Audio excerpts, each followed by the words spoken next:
Muy buenas noches, queridos amigos. En esta noche tenemos, como todos los viernes, temas muy interesantes y de actualidad nacional. Y me refiero de actualidad nacional porque son reformas que día con día estamos viviendo y que obviamente va a repercutir en la vida diaria, en la vida social y política del país. Hoy tenemos como invitado especial al doctor Arturo García Jiménez. Doctor, bienvenido al programa. Juan Mario, muchísimas gracias. Muchas gracias por venir al programa y en nombre del diputado Jorge Gaviño Ambriz, reciba una cordial bienvenida a ese su programa de Pregúntale a tu abogado, que vamos a tocar un tema, como ya mencionamos, muy interesante. El doctor es catedrático de la Facultad de Derecho de nuestra máxima casa de estudios y hoy vamos a ver el tema sobre la reforma electoral en el Distrito Federal. Esta reforma electoral posiblemente a muchos ciudadanos ya tienen el tema un tanto trillado por lo que escuchamos en las noticias, pero es muy por el contrario. Tenemos este tema muy interesante porque repercute en la vida diaria desde tiempos ancestrales, doctor, lo que es el tema de la participación ciudadana en materia electoral. Y este tema lo tenemos en el Pacto por México.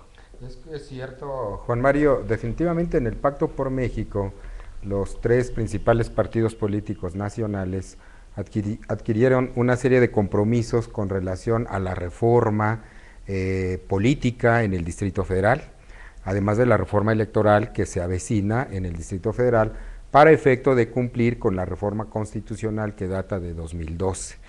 Y en ese sentido, en el Pacto por México se establecen una serie de compromisos bastante importantes que tienen como finalidad fortalecer la democracia en México y obviamente en cada una de sus entidades federativas. Y uno de los principales temas que se aborda en el Pacto por México es la necesidad de que el Distrito Federal tenga su propia constitución y se transforme en una entidad federativa. Esto definitivamente sería loable porque le daría autonomía plena a las autoridades legítimas del Distrito Federal, con toda un arropamiento jurídico, constitucional, que definitivamente va a salvaguardar la legitimidad y las atribuciones de cada uno de los órganos que conforman el gobierno del Distrito Federal. Y otro de los aspectos fundamentales en el Pacto por México es el compromiso de crear una ley de partidos políticos.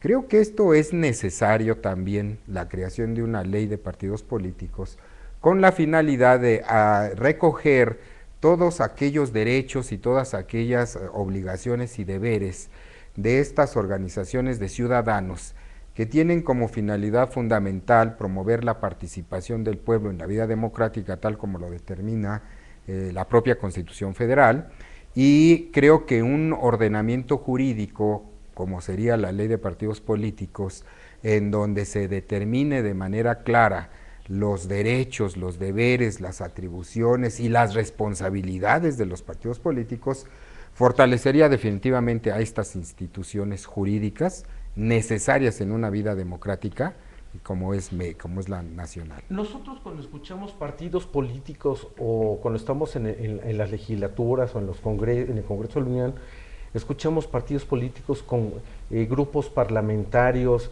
Esta ley que se refiere en este tema, ¿qué es lo que se pretende? Porque en esencia nosotros que estamos en el ámbito tenemos una noción, pero ¿cuál es su objetivo? ¿Cuál es el objeto? ¿Cuál es la misión de esta ley? Si nos puedes explicar un poquito más brevemente, porque ahorita vamos a tocar otros temas que obviamente involucran a este tema. Claro que sí, Juan Mario. Definitivamente en el actual Código Federal de Instituciones y Procedimientos Electorales, que es a nivel federal, se establecen de manera muy clara los derechos y los deberes de los partidos políticos. También se establece en el capítulo de responsabilidades, infracciones y las sanciones correspondientes aquellas conductas que transgreden principios fundamentales que rigen la vida democrática nacional en los procesos electorales y que le puede ser atribuible la responsabilidad a los partidos políticos.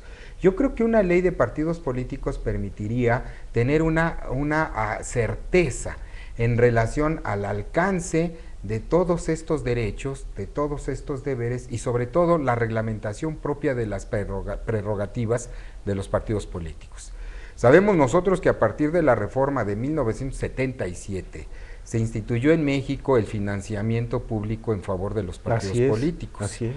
Y en ese sentido, las reglas actualmente del financiamiento público de partidos políticos ha permitido que estas instituciones democráticas tengan el sostenimiento por parte del Estado para efecto de realizar sus actividades proselitistas.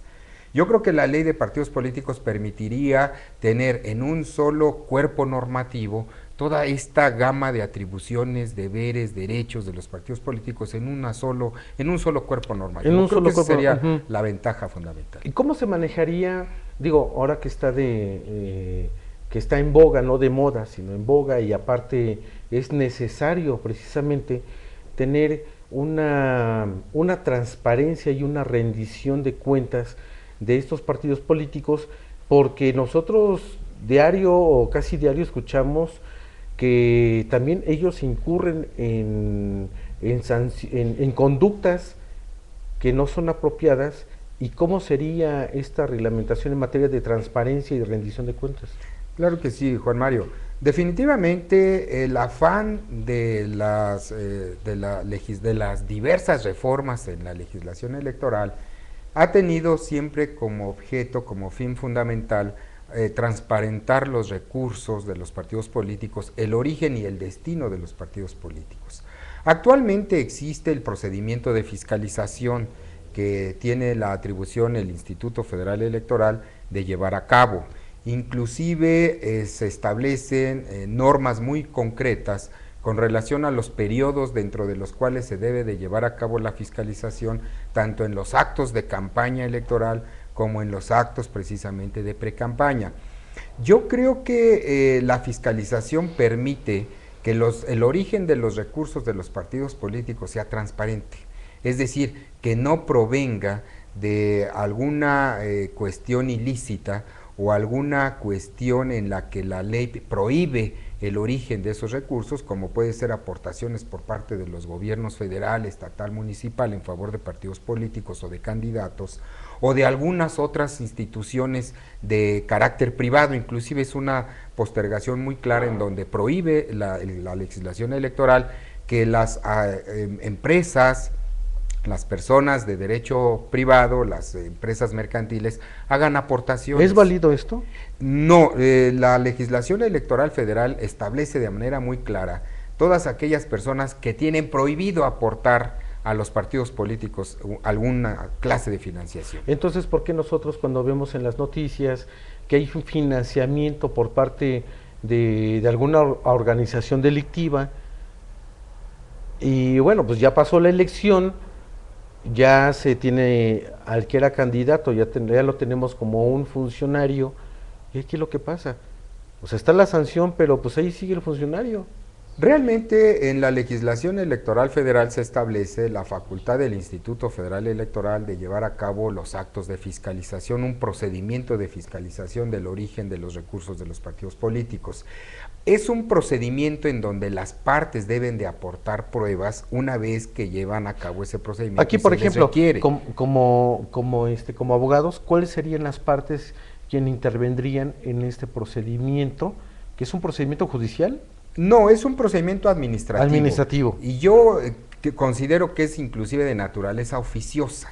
Es decir, es de la facultad del Instituto Federal Electoral, en los plazos que determina la ley, iniciar el procedimiento de fiscalización y requerir a los partidos políticos que aporten toda esta documentación del origen y el destino de los recursos de los partidos políticos. Es un procedimiento definitivamente oficioso, previsto en la ley y a cargo como deber fundamental de los partidos políticos. Ahora bien, las sanciones, ¿qué pasa con las sanciones?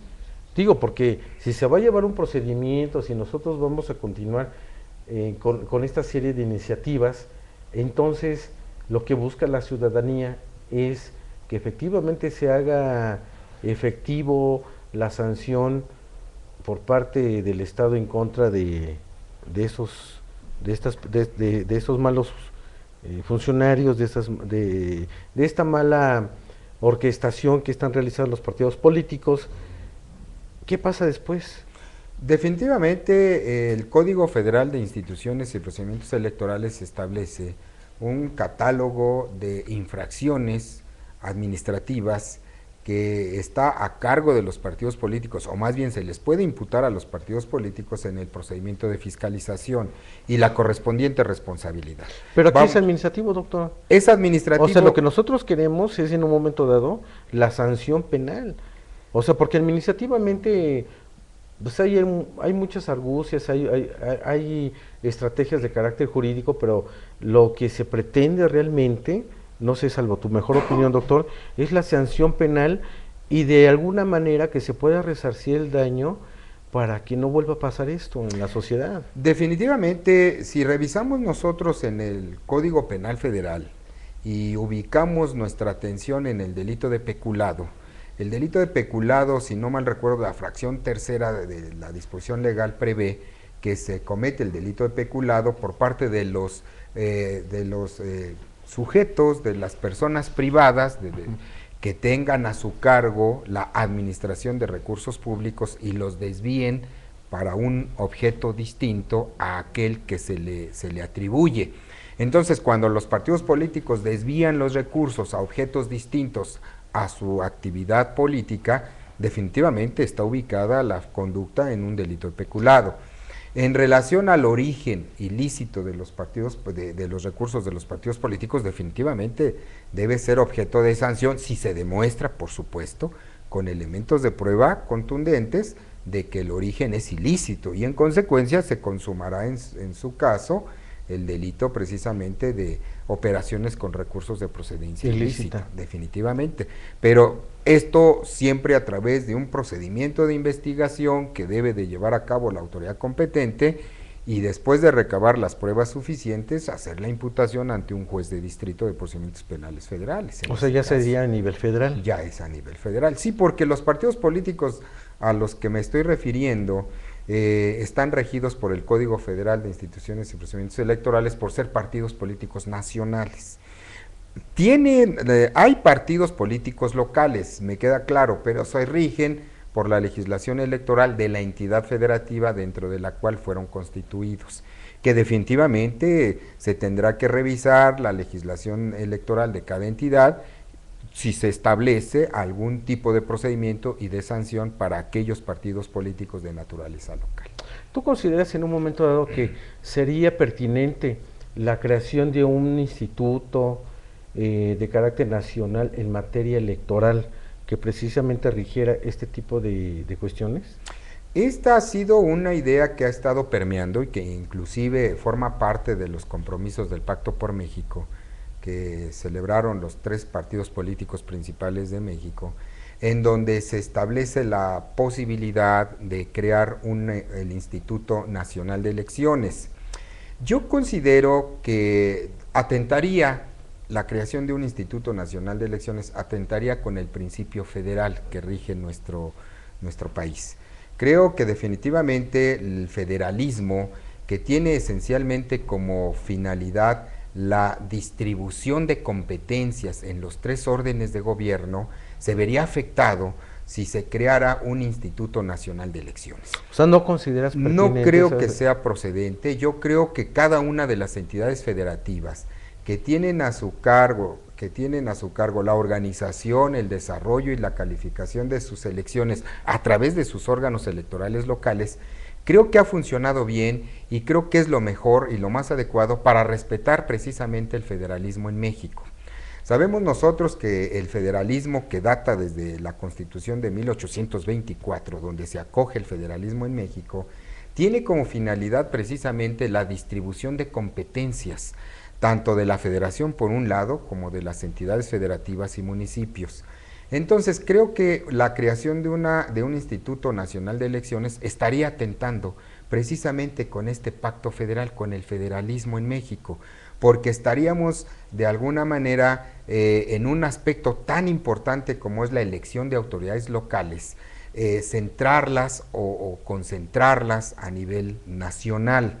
Creo que el Instituto Federal Electoral ha funcionado bien, es necesario fortalecerlo, nos queda muy claro, y también es necesario fortalecer a los institutos electorales de cada entidad federativa, con la finalidad de salvaguardar su independencia, que eso es algo bien importante, su independencia para que la imparcialidad en sus decisiones esté precisamente a prueba de toda crítica.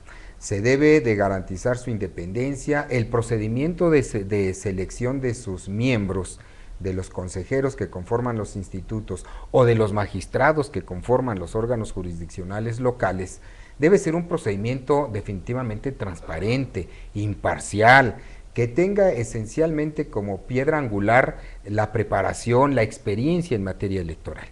Creo que fortaleciendo a los institutos electorales locales, tanto los administrativos como los jurisdiccionales, tendremos unas buenas elecciones transparentes, objetivas, democráticas y sobre todo, como un aspecto fundamental, legitimadoras del ejercicio del poder político. Creo que eso es el aspecto fundamental. Todo eso suena muy bonito, doctor. La verdad es alentador y la verdad es que a uno lo llena de cierta algarabía, pero realmente esa autonomía, esa independencia que tiene en materia electoral, ¿tú crees que se lleva a cabo? Y voy a lo siguiente, ¿quiénes eligen a las autoridades en materia electoral? Entonces, ¿realmente hay una autonomía? Yo creo que aquí se debe de hacer una pequeña revisión con relación a la forma de elegir a los consejeros electorales. ¿Una revisión o una adecuación o una reforma? Yo creo que debe haber una revisión y quisiera yo plantear por qué razón. Por ejemplo, en el Instituto Federal Electoral, los señores consejeros son electos por la Cámara de Diputados, precisamente después de hacer, señala la ley, señala la Constitución, después de hacer una consulta general a la ciudadanía y se presenta por parte de la Junta de Coordinación Política al Pleno de la Cámara los posibles candidatos que deben ser electos precisamente por el Pleno de la Cámara. Pero la Cámara es poder legislativo. Sí, es poder legislativo. O sea, es poder legislativo. Y estamos hablando en materia electoral que pertenece al poder ejecutivo. No, los institutos electorales son autónomos. No pertenecen a ninguno de los tres poderes que conforma el Estado mexicano. Inclusive se ha pretendido, ha habido una fuerte tendencia de estimar la posibilidad de crear un cuarto poder, el poder electoral, sí, integrado por el Instituto Federal Electoral, el Tribunal Electoral, que ahora es del Poder Judicial de la Federación, después de la reforma de 1996, pero que antes de esta reforma era autónomo, totalmente autónomo, lo que era el el Tribunal Federal Electoral y la Fiscalía Especializada para la Atención de Delitos Electorales. Entonces, se ha considerado que es posible crear un cuarto poder, considerando a estas tres autoridades y algunas otras que también se requieren, que de alguna forma podrían inclusive coadyuvar y salvaguardar los derechos fundamentales en materia electoral en favor de los ciudadanos. Entonces también estamos hablando de que debería de existir un tribunal en materia electoral de carácter nacional que también pues revise y sancione estas violaciones en esta materia. Yo creo que actualmente nuestro Tribunal Electoral, que ahora pertenece al Poder Judicial de la Federación, se incorporó después de la reforma de 1996, tiene atribuciones a nivel nacional y voy a explicar de manera muy rápida dos procedimientos en los que tiene precisamente competencia para analizar el procedimiento de organización, de desarrollo y calificación de las elecciones en las entidades federativas. Y me refiero al juicio de revisión constitucional en materia electoral. Este juicio, que se introdujo a partir de la reforma precisamente de 1996, se estableció la competencia de la Sala Superior, de la Sala Superior del Tribunal Electoral para analizar en última instancia la constitucionalidad del procedimiento de elección y calificación de la elección de gobernadores, por ejemplo.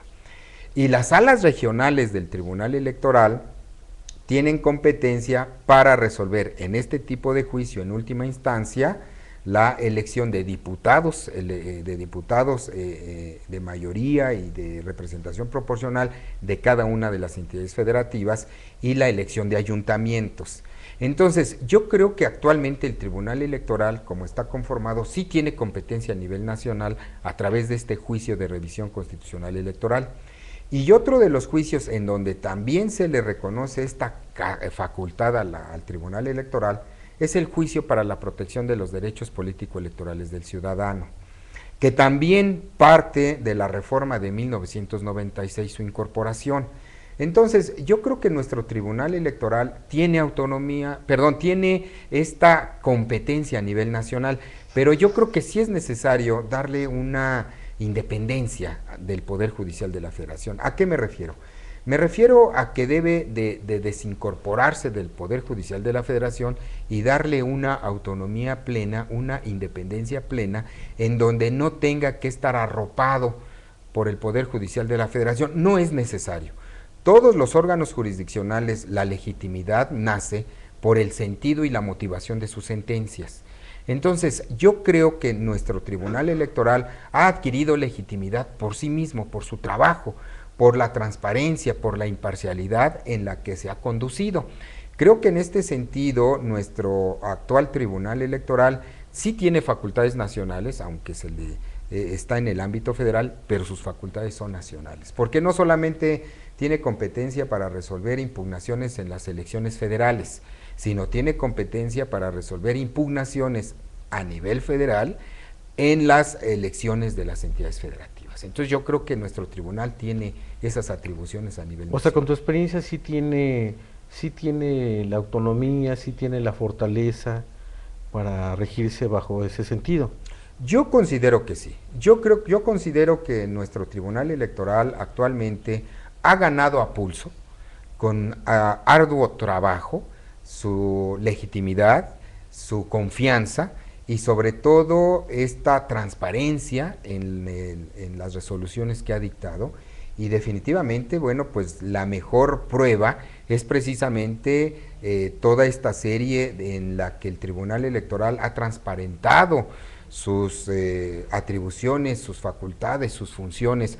Ha permeado inclusive en la Sala Superior la idea de que se publiquen o se suban a la página web los proyectos de resolución que preparan los señores magistrados para efecto de dar una transparencia tal que inclusive los proyectos de resolución, no la sentencia solamente, sino los que son proyectos, se suban a la página web del Tribunal Electoral para que todos los ciudadanos vean cuál es el camino que se está tomando en la posibilidad de resolver un asunto que es de la competencia. Cualquier ciudadano, bueno, esa es una idea, es un proyecto, pero realmente las resoluciones que nos dan estas autoridades en materia electoral los podemos checar vía internet, o sea, cualquier ciudadano puede tener acceso.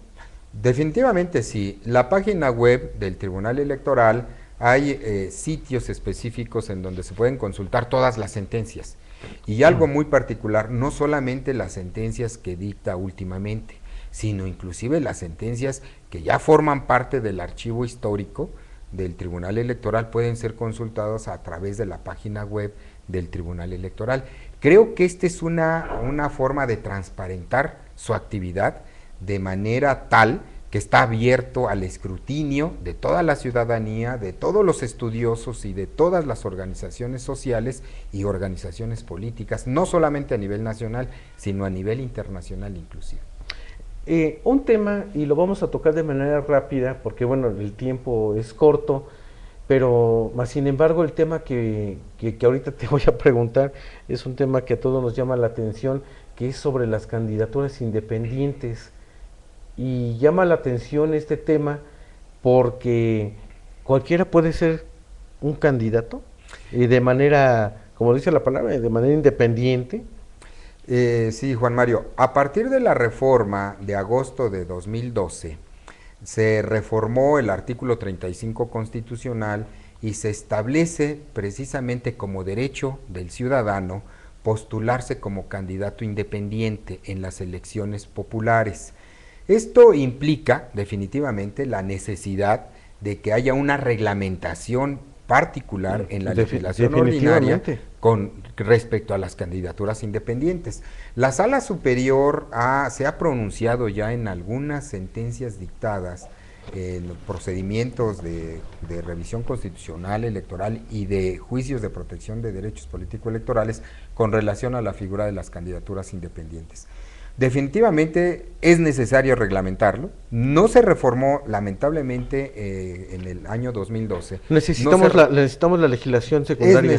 Es necesaria, pero no es indispensable, porque la Sala Superior se ha pronunciado inclusive en que va a haber candidaturas independientes, haya o no norma ordinaria que las regule, sobre la base siempre de los principios constitucionales que rigen los procedimientos electorales, que es la equidad, que es la objetividad, que es la transparencia, y creo que en este sentido sí es necesario que los cuerpos colegiados legislativos de cada entidad federativa y la federal se aboquen precisamente a la creación de una legislación que regule las candidaturas independientes bajo los principios constitucionales que establece el artículo 41 constitucional. Bueno, todos los que nos están viendo en este momento pueden, y lo que están escuchando por parte de nuestro amigo, el doctor, podemos tener acceso a ser un candidato independiente. Es cierto, es cierto. Ahora bien, si tenemos la posibilidad de manera legal de acceder a una candidatura independiente, me surge la siguiente pregunta: ¿de dónde van a sacar los recursos los candidatos independientes para contender a una candidatura de carácter popular, como por ejemplo sería el ser diputado? Puede ser diputado de mayoría relativa, senador de mayoría relativa o inclusive candidato a gobernador de manera independiente. Con relación al origen de los recursos para la financiación de esas candidaturas, a eso voy, porque bueno, se necesitan recursos. ¿De dónde va a sacar un particular estos recursos si nosotros sabemos que en este país, como en cualquier otro país democrático, un estado socialdemócrata, se necesita un recurso precisamente para que se pueda llevar a cabo esta candidatura? ¿De dónde lo vas a sacar? ¿Es el mismo estado? ¿Son los particulares? ¿De dónde saldría este recurso? Porque la gente está cansada ya, estamos todos los mexicanos escuchando, pues cuando se presenta este tipo de asuntos, que escuchamos que vienen de procedencia ilícita. Definitivamente debe haber una reglamentación muy específica en la legislación ordinaria con relación a si tienen o no derecho los candidatos independientes a la financiación pública, o bien si solamente se debe manejar, como en algunas experiencias de los países sudamericanos, a través del reembolso. Creo que en este sentido nuestro artículo 41 constitucional se establece la financiación pública de los candidatos de partido, es decir, los partidos políticos tienen derecho a la financiación pública en base a los porcentajes que señala la Constitución. Un 30% de la financiación pública se reparte de manera igualitaria entre todos los partidos políticos nacionales y el 70% de la financiación total de acuerdo a la fuerza electoral del partido político conforme a la última elección de diputados. ¿Qué pasaría con la candidatura independiente?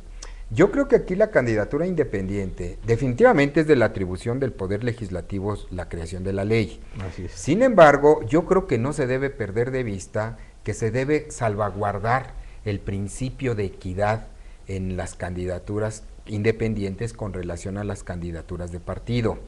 Porque si nosotros sabemos que los candidatos de partido gozan de financiación pública, considerar que un candidato independiente no gozara con esta prerrogativa estaríamos hablando tal vez de candidatos de primera y candidatos de segunda, que serían los independientes. Yo creo que por ahí no tendría que ser la reforma. Yo creo que la reforma debe ser un estudio bastante particular, con mucha conciencia y con una cuestión fundamental del respeto a los principios constitucionales para poder salvaguardar el principio de equidad entre los candidatos independientes y los candidatos de partido con relación a la financiación pública. Otro de los aspectos fundamentales que debe tocar también la reforma es con relación al derecho de los partidos, de los candidatos independientes al acceso a los medios de comunicación masiva. Lamentablemente, la reforma de 2012 no reformó el artículo 41 constitucional que establece las bases sobre las cuales se construye todo el andamiaje de los procesos electorales, de los procedimientos electorales. Y uno de ellos es precisamente el derecho de los partidos políticos a acceder a los medios de comunicación. ¿Qué pasaría con los candidatos independientes? Definitivamente, para salvaguardar un principio de equidad, se debe de pensar por ahí también en que tengan derecho a acceder a los medios de comunicación. ¿Cómo se distribuye los tiempos o el tiempo que le corresponde al Estado en los medios de comunicación? O sea, eso ya está establecido. En la Constitución se establece que los partidos políticos tienen derecho a acceder a los medios de comunicación, pero los candidatos independientes no se establece nada en la Constitución. Pues doctor, lamento comentarle que se nos acabe el tiempo. Son muchos los temas, es muy amplio, ¿no? Sí, el tema que estamos manejando. Lo vamos a dejar para un segundo programa. Y bueno, pues doctor, muchas gracias por estar con nosotros. Al contrario. De aquí, obviamente, nos habíamos comentado en otra ocasión la posibilidad de realizar una serie de foros a nivel nacional, invitando a una serie de magistrados, de personas que obviamente están en el ámbito electoral, precisamente para abordar este tipo de temas. Posiblemente a la ciudadanía, tenemos que involucrarla en esos temas de carácter electoral, de carácter democrático, porque es necesario. Tenemos que involucrarnos todos, no podemos dejarlo a un lado, puesto que todos vivimos y convivimos en esta serie de temas que lo estamos viviendo día con día. Doctor, te agradezco mucho. Al contrario, Juan Mario. Gracias por... Muy honrado. Gracias por venir. Y pues bueno, a nombre del diputado Jorge Gaviño Ambriz, que gracias a este espacio que nos brinda, tenemos esta serie de información que gente especializada como tú nos vienen a comentar ese tipo de temas que para nosotros son novedosos y que nos dan luz precisamente pues para ver cómo podemos aterrizarlo, no nada más que se quede en un ideal constitucional, sino abordarlo y materializarlo en la ley secundaria. Pues muchas gracias por presenciar este programa como todos los viernes, y el próximo viernes definitivamente vamos a tener un tema muy interesante que no quisiera adelantarlo, precisamente pues para que nos puedan nuestros cibernautas estar con nosotros. Gracias y muy buenas noches.